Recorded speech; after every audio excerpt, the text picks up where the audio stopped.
오늘은 작은 여우를 잡아라 하는 제목으로 말씀을 드리겠습니다. 한번 따라해 볼까요? 작은 여우를 잡아라. 5월은 가정의 달이고 21일은 둘이 하나 되는 부부의 날입니다. 저는 부부주의를 앞두고 말씀을 준비하면서 고민이 되었습니다. 우리 성도님들 가운데는 아직 혼자인 분들도 계시고 이미 혼자가 된 분들도 계시기 때문입니다. 그래서 오늘 말씀은 부부에 관한 말씀만이 아니라 하나님과 우리와의 관계 속에 이루어진 말씀입니다. 앞으로 읽거나 뒤로 읽거나 똑같은 우리말이 있습니다. 기러기, 다들 잠들다, 아 좋다 좋아, 다시 합창합시다, 다 이쁘니 뿐이다, 내 아내. 앞으로 읽거나 뒤로 읽거나 똑같은 말이지요. 이 말 가운데 가장 좋은 말은 무엇일까요? 눈치 빠르신 분들은 아실 겁니다. 내 아내. 슬플 때나 기쁠 때나 언제나 내 아내. 성공할 때나 실패할 때나 언제나 내 아내입니다. 아내라는 말은 내 안에 있는 존재라는 뜻입니다. 내 안에 해와 같은 그러한 존재가 바로 내 아내라는 말입니다. 남편도 마찬가지입니다. 남편은 누구의 편입니까? 남의 편이 아니라 내 편이죠.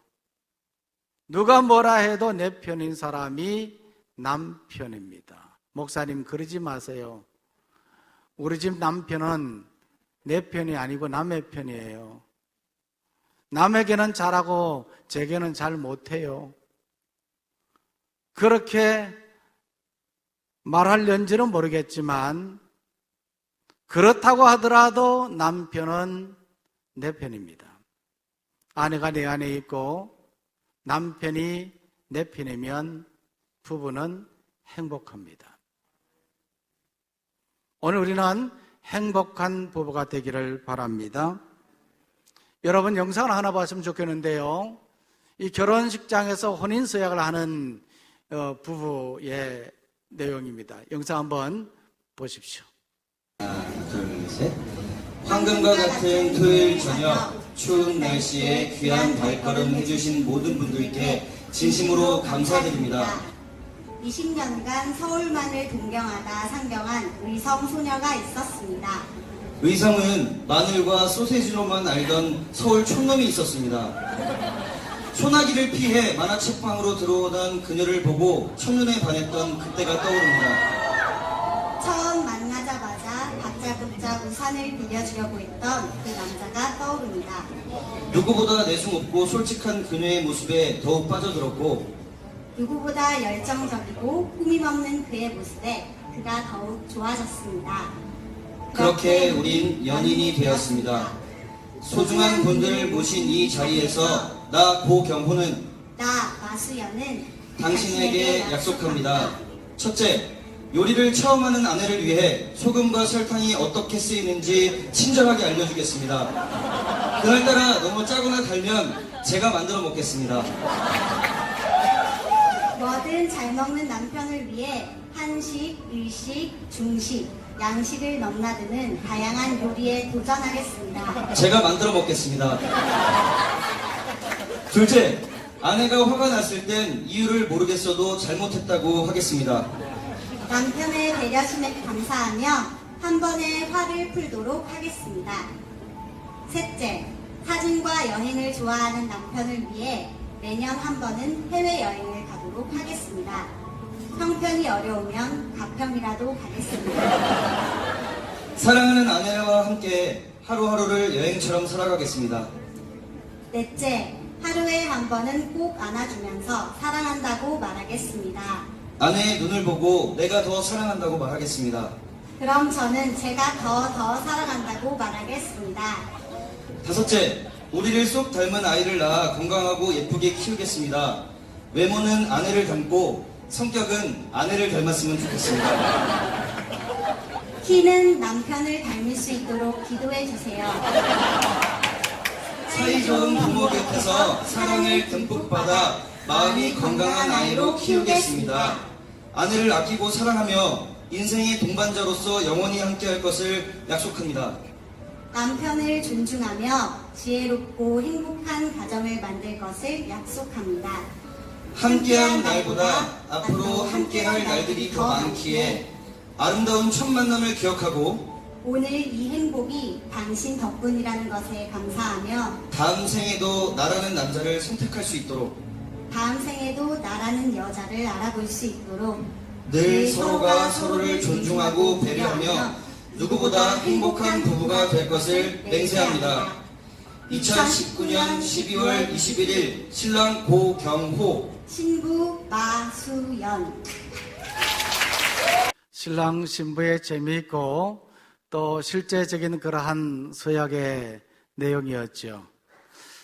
결혼식을 하면 누구나 이와 같은 다짐들을 하고 또 새롭게 출발하는 선상에서 또 맹세도 합니다. 그러나 이렇게 시작을 하지만은 살다 보면 약속한 대로 그렇게 되지를 않습니다. 또 행복하게 살자고 그렇게 다짐도 했지만 가정생활 속에 두 사람과의 관계 속에 작은 여우가 들어오면 행복은 깨어지고 마는 겁니다. 오늘 우리는 아가서의 말씀을 보았습니다.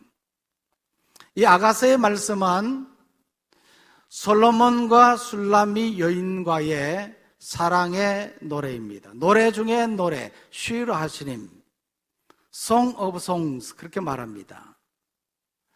이런 사랑의 노래. 오늘 읽었던 이 본문의 말씀 15절은요, 솔로몬 왕이 술람미 여인에게 한 말에 대해서 술람미 여인이 화답한 내용입니다.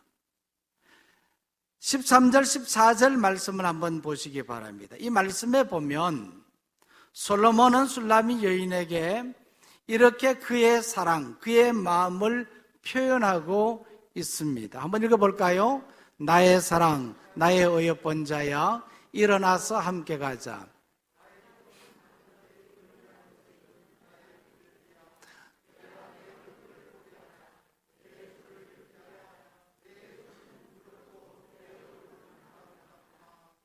자, 이 말씀에 보면 솔로몬이 술람미 여인을 얼마나 사랑하는가 하는 것을 볼 수가 있죠. 그래서 사랑의 노래 그렇게 말하고 있습니다. 나의 사랑, 나의 어여쁜 자야. 그렇게 표현하며 술람미 여인에 대한 그 사랑을 칭송하고 있습니다. 이러한 솔로몬에 대한 이 술람미 여인의 답변이 무엇이었습니까? 화답하는 말이 오늘 본문의 말씀 15절입니다. 15절에 보면 이렇게 말하고 있습니다. 우리를 위하여 여우 곧 포도원을 허는 작은 여우를 잡아라. 두 사람과의 관계 속에서 작은 여우가 있으면요, 사랑은 깨어집니다. 하나님과의 관계 속에서도 작은 여우가 침투하면 이 관계는 깨어지게 되어 있어요. 그러면 작은 여우, 이 여우는 무엇입니까? 고린도전서 6장 18절 말씀에 보면 그것은 바로 음행이라 그렇게 말하고 있습니다. 이 말씀에 보면 사도 바울은 고린도 교회 성도들에게 음행을 피하라 그렇게 말했습니다. 음행을 피하라.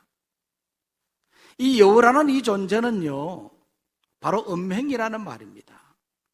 여호와는 원래 이 포도원이 있는 이 포도원과 같은 곳에 굴을 파고 서식하며 지내는데, 봄철에 포도나무에 싹이 돋고 꽃이 필 무렵이면 포도원을 돌아다니며 포도나무를 갉아먹거나 해치기도 합니다. 이와 같은 것이, 포도나무를 망치게 하는 것이 바로 여우라는 존재거든요.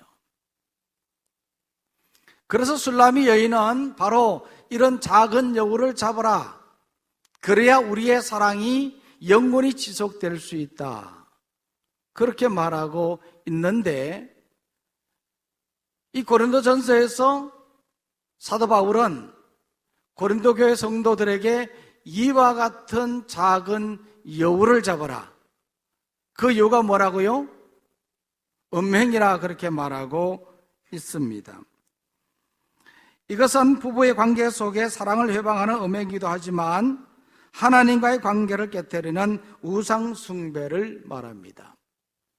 이 당시에 고린도는 항구 도시로서 아주 타락된 그런 도시였습니다. 성적으로 문란한 그런 도시였습니다. 대표적으로 그 도시에는 이방 신전이 있는데, 그 성전에는 이 성창이라는 게 있었어요. 근데 거룩한 창녀. 그래서 이방 남자들은 이 성창과 동침하는 것도 하나의 제사로 그렇게 간주를 했던 겁니다. 이만큼 이 고린도는 타락된 그러한 도시였습니다. 그래서 바울은 이렇게 타락된 고린도에 있는 성도들에게 음행을 피하라고 말했습니다. 음행은요, 사람의 몸의 죄를 범하는 것이기도 하지만 사람의 영혼을 타락시키는 것입니다. 최초의 사람 아담은 하나님을 주례로 하와와 결혼할 때에 이렇게 혼인서약을 했습니다. 이는 내 뼈 중에 뼈요 살 중에 살이로다. 하와를 보는 순간 하나님께서 아담을 위해서 하와를 만드셨지 않습니까? 그 만든 하와가 나타나는 순간, 신부가 입장하는 순간, 신랑된 이 아담이 고백하기를 이는 내 뼈 중에 뼈요 살 중에 살이로다.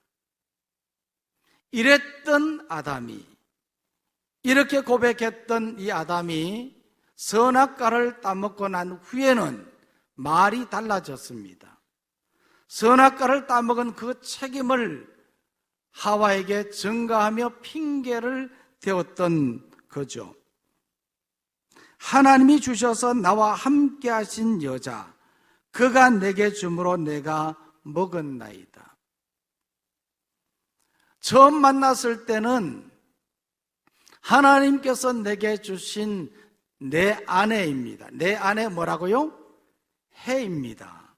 그렇게 고백했다가 이제 말이 달라져서 그 여자라고 말했던 겁니다. 왜 이렇게 달라졌을까요? 두 사람과의 관계 속에서 거룩함이 깨어져 버렸기 때문입니다.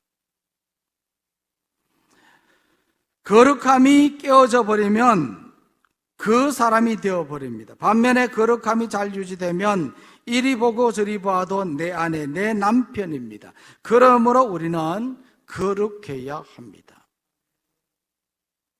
거룩해야 되는 더 구체적인 이유가 있습니다. 성경 말씀 고린도전서 6장 19절 말씀에 보면, 19절 말씀부터 보면 몇 가지 이유가 나오거든요. 먼저는 거룩해야 되는 이유가 있습니다. 먼저는 몸이 성령의 전이기 때문입니다.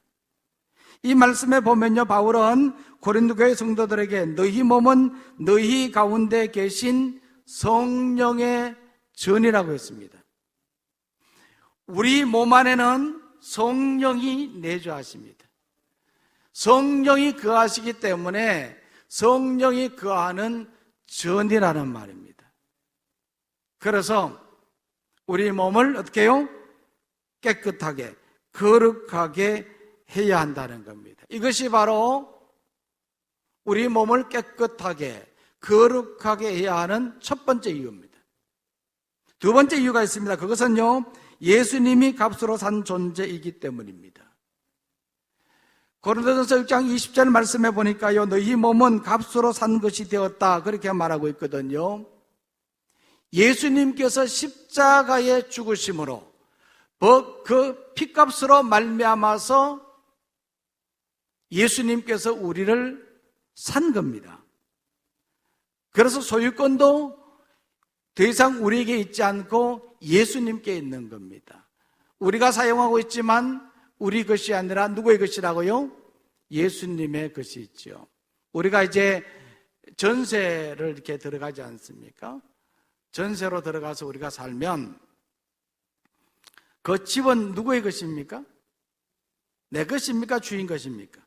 주인 것이잖아요. 우리는 그저 전세로 사는 거예요. 그러면 전세로 들어간 사람은 그 집을 어떻게 해요? 막 써도 됩니까? 부셔뜨려도 됩니까?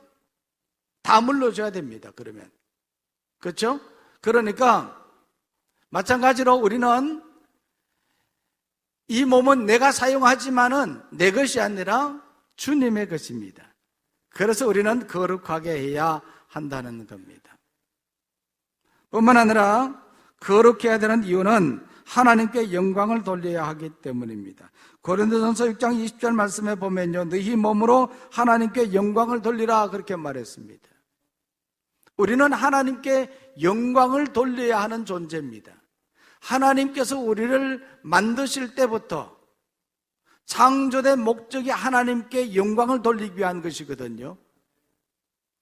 우리가 마음으로 하나님께 영광만 돌리는 것이 아니라 우리가 몸으로도 하나님께 영광을 돌려야 됩니다.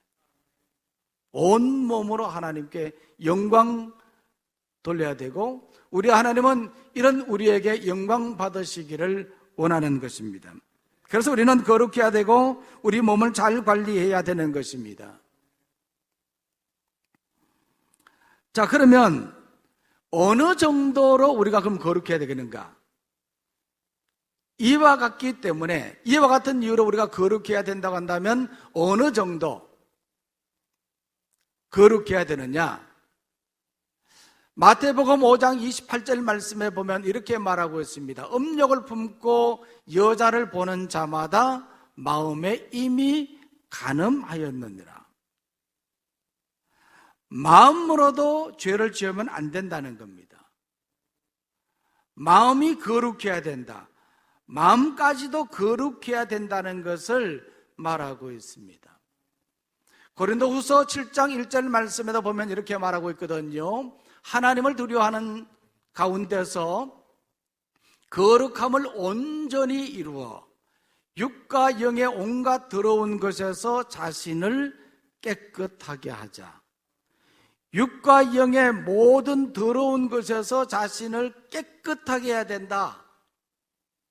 이 정도로 몸뿐만 아니라 우리의 마음도 우리의 영혼도 깨끗하게 해야 된다.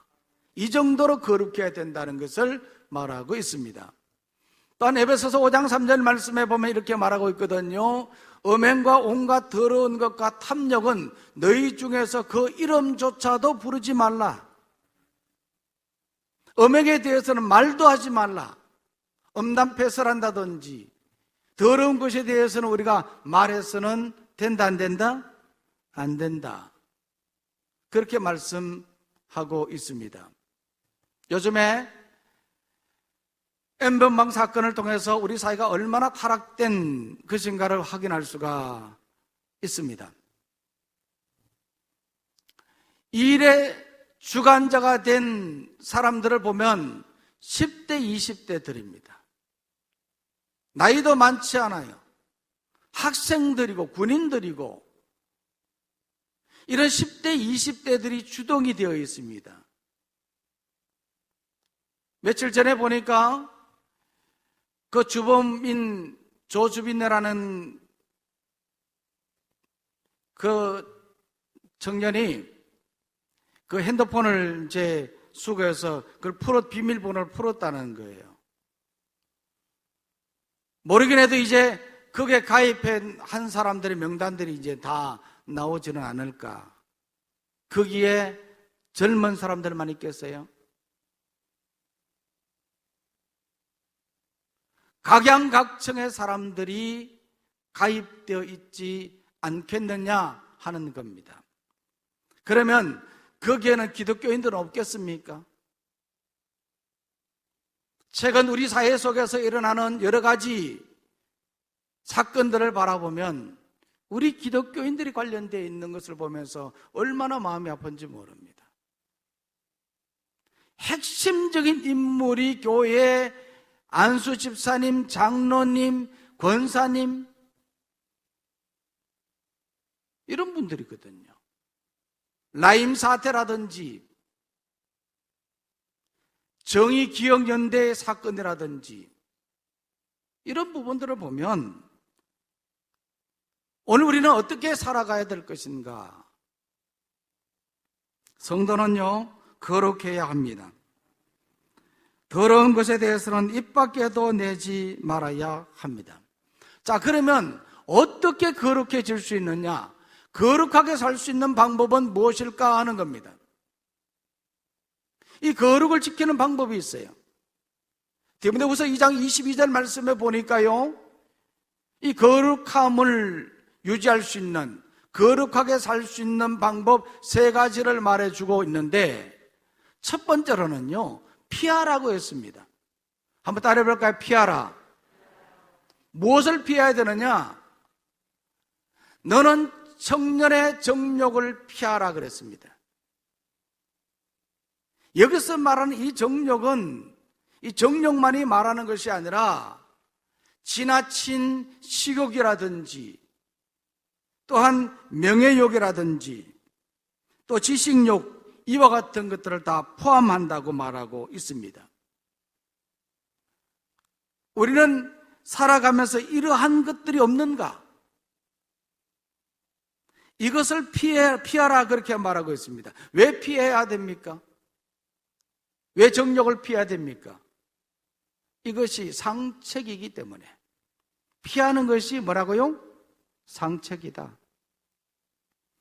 창세기 39장 12절 말씀에 보면 요셉이 보디발의 아내로부터 유혹을 받았을 때에 그는 피했습니다.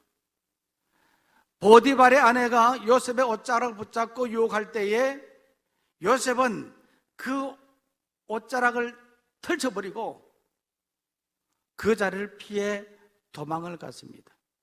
도망가는 게 뭐라고요? 상책이다. 상책이다. 손자병법에도 보면 상책이 뭡니까? 36개. 도망가는 겁니다. 그래서 거룩함을 지키는 첫 번째 방법은 피하라는 겁니다. 두 번째 방법은요, 함께하라 그렇게 말했습니다. 디모데후서 2장 22절 말씀에 보니까요, 주를 깨끗한 마음으로 부르는 자들과 함께하라. 깨끗한 마음은 진실한 마음, 정직한 마음, 신실한 마음을 말하거든요. 이러한 마음으로 주를 부르는 자들, 다시 말하면 진실하게, 신실하게, 정직하게 신앙생활하는 사람, 이런 사람들과 함께하라. 이것이 바로 거룩하게 사는 방법이라는 겁니다. 타락된 세상 사람들과 같이 하지 말고, 그래서 누구와 함께하고 어떤 사람과 가까이 지내느냐, 이것은 대단히 중요한 부분이거든요. 그래서 결혼도 잘해야 되는 겁니다. 타락된 사람과 결혼하느냐, 정말 신실한 믿음의 사람과 결혼하느냐, 이것은 대단히 중요한 부분이거든요. 어떤 친구를 만나느냐, 이것도 중요한 겁니다. 뿐만 아니라 어떠한 성도들과 함께 하느냐도 중요합니다. 이것이 바로 거룩함을 지키는 방법이기 때문입니다. 또한 세 번째 방법이 있습니다. 그것은 따르라는 겁니다. 한번 따라해 볼까요? 따르라. 디모데후서 2장 22절 말씀에 보면 어떠한 것을 따르라고 말하고 있느냐? 여기에는 의와 믿음과 사랑과 그리고 화평이라 그렇게 말했습니다. 이것을 따라. 이와 같은 것들은 선한 것들이거든요. 여기서 말한 이 의는요, 하나님의 뜻에 부합되는 마음의 상태를 말하고, 믿음은 하나님께 전적으로 신뢰하는 것을 말합니다. 그리고 사랑은 원수까지도 자비의 대상으로 삼는 것을 말하고, 화평은 화합과 평화를 이루어가는 것을 말합니다. 이와 같은 것, 의와 믿음과 사랑과 화평, 이 네 가지를 균형 있게 잘 추구해 나가는 것, 이와 같은 것을 따라가는 것이 바로 거룩함을 지키는 방법이다. 거룩하게 사는 방법이라는 겁니다. 그래서 디모데후서 2장 22절 말씀에서 보면 거룩하게 사는 방법은 세 가지다. 첫 번째가 뭡니까? 피하라. 뭘 피할 거냐? 생각해 보면 알지 않습니까? 두 번째는 어떻게 하라고요? 함께 하라고 그랬거든요. 누구와 함께 할 거냐? 그리고 세 번째로는요, 따르라고 그랬습니다. 네 가지를 제가 말씀을 드렸습니다. 의와 믿음과 사랑과 화평이라고 그랬습니다. 이와 같이 하는 것이 거룩하게 사는 방법이다. 근데 만약 이와 같이 거룩하게 살지 못하고 실패하면 어떻게 됩니까? 거룩함에 실패하면 어떻게 되느냐? 성경에도 보면요, 위대한 사람들이 참 많이 있는데 우리가 잘 아는 다윗은 위대한 사람 중에 위대한 사람이죠. 왕 중에 왕이라고 말하고 있지 않습니까? 다윗도 바로 이런 거룩함에 실패했거든요. 시편 51편 말씀을 보면 이 시편은 다윗이 우리의 아내를 범하고 나단 선지자로부터 책망을 받은 후에 그의 잘못을 깨닫고 회개할 때 지은 참회의 시입니다. 다윗은 이 시편 51편 10절 말씀에서 그럼 먼저 이렇게 말하고 있거든요. 한번 읽어볼까요? 시작. 하나님이여 내 속에 정한 마음을 창조하시고 내 안에 정직한 영을 새롭게 하소서. 다윗은 거룩함을 지키는데 실패했습니다. 실패함으로 말미암아서 잃어버렸던 것 첫 번째가 바로 정한 마음이었어요. 이 정한 마음이라고 하는 것은 단순히 깨끗한 마음만을 말하는 것이 아니라 여기에는 죄의 욕구를 물리칠 수 있는 변화된 그러한 마음, 그러한 유혹을 능히 이길 수 있는 그러한 넉넉한 능력의 마음을 말하는 거거든요. 이것은 정직한 영이라는 말과도 같은 겁니다. 다윗은 거룩함에 실패함으로 말미암아서 이와 같이 정한 마음이 사라져 버렸어요. 그래서 하나님 앞에 기도하는 겁니다. 회개하며 기도하는 겁니다. 하나님, 내 안에 정한 마음을 창조하시고 정직한 영을 새롭게 하옵소서. 뿐만 아니라 이 거룩함에 실패하면 두 번째로는 성령과의 교제가 끊어집니다. 시편 51편 11절 말씀, 이 말씀에 보면 다윗은 나를 주 앞에서 쫓아내지 마시며 주의 성령을 내게서 거두지 마소서. 이 말이 무슨 말입니까? 거룩함에 실패함으로 말미암아서 그 속에 있던 성령이 어떻게 해요? 다 떠나가 버렸다는 겁니다. 그래서 다윗은 기도하는 겁니다. 간구한 겁니다. 주의 성령을 내게서 거두지 말아달라고. 그렇게 다윗이 간구했습니다. 거룩함에 실패하면요, 성령과의 교제가 끊어져 버립니다. 그러면 더 이상 우리는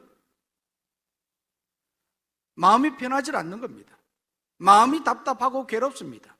죄를 범하면 내 속에 거룩함이, 내 삶에 거룩함이 깨어져 버리면 힘든 인생의 삶을 살 수밖에 없는 거예요.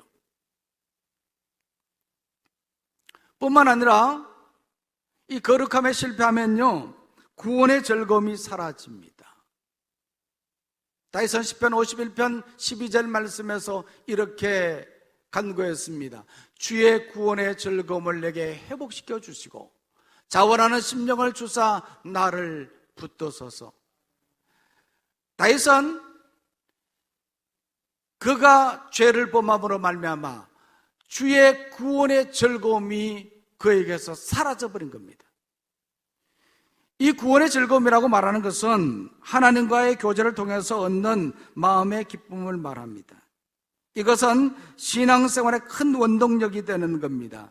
그런데 다윗은 죄를 범함으로 그 마음에 이러한 기쁨이 사라져버린 것입니다. 그래서 다윗은 이와 같이 잃어버린 것을 위해서 정한 마음을 잃어버렸고 성령과의 교제가 잃어버렸고 구원의 즐거움이 사라져버렸습니다. 그래서 다윗은 하나님 앞에 통곡하며 회개하며 기도했던 겁니다. 잃어버렸던 것을 다시 회복시켜 달라고 그가 기도했습니다. 변명하거나 합리화하지 않고 적시 무릎을 꿇고 용서를 구했습니다. 그리고 다시는 이러한 죄를 범하지 않게 해달라고 호소했던 겁니다. 그러면 오늘 우리는 어떠합니까? 회개하지 않아도 됩니까? 용서를 구하지 않아도 됩니까? 하나님께 호소하지 않아도 됩니까?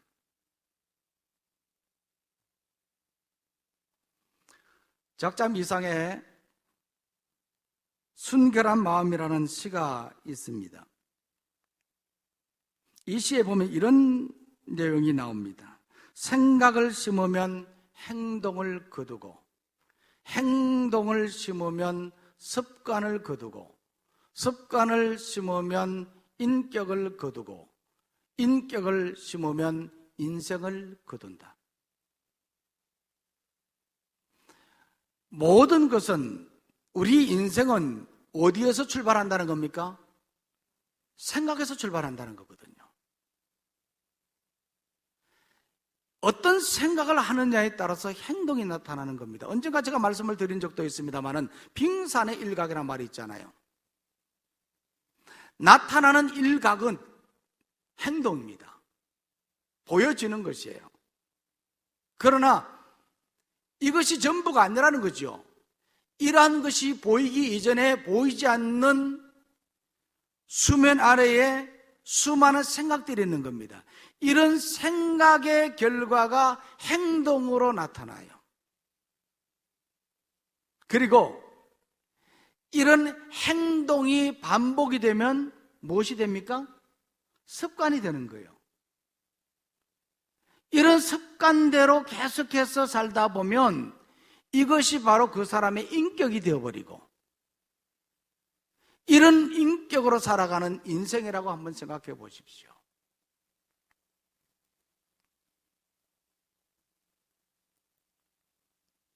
우리는 어떤 생각을 갖느냐? 순결한 생각, 거룩한 생각을 가지기를 원합니다. 순결한 마음, 거룩한 마음을 가져야 됩니다. 그런 마음을 가질 때, 그래서 우리의 행동이 달라지고, 우리의 습관이 달라지고, 우리의 인격이 달라지고, 우리의 인생이 달라지는 겁니다. 케이스 브룩스라는 사람은 이렇게 말했습니다. 사람의 마음을 억지로 평온하게 할 수 없는 것 같이 더러운 마음을 억지로 순결하게 할 수는 없습니다. 마음을 순결하게 하기 위하여 성령의 지배에 맡겨야 하며 부정한 것을 피해야 합니다. 마음을 하나님의 순수한 진리의 말씀으로 가득 채우십시오. 우리의 마음이 순수하기 위해서, 우리가 순결한 사람, 거룩한 사람이 되기 위해서 어떻게 해야 하는가? 먼저는 성령의 지배에 맡겨야 한다고 했습니다. 성령이 우리를 지배해야 되는 겁니다. 그리고 더러운 것, 부정한 것을 어떻게 해요? 피하고 그랬거든요. 피해야 된다. 그리고 진리의 말씀으로 채우라고 말했습니다. 이것이 바로 순결한 마음과 거룩함을 지키는 방법입니다. 우리는 포도원을 흐는 작은 여우를 잡아야 됩니다. 그럴 때 우리가 포도원을 지킬 수 있고 우리의 삶에 참된 기쁨과 행복을 누릴 수가 있습니다. 하나님과의 관계도 마찬가지입니다. 우리가 이 관계를 깨뜨리는 작은 여우를 잡으면 이 관계가 유지되고 하나님으로부터 인정받고 축복받는 그러한 삶이 되리라 믿습니다. 그래서 이 말씀 꼭 기억하시고 무엇보다도 이 부부주일에 작은 여우를 잡는, 포도원을 흐는 작은 여우를 잡는 우리 모두가 되기를 간절히 소망합니다. 기도하겠습니다. 하나님 아버지,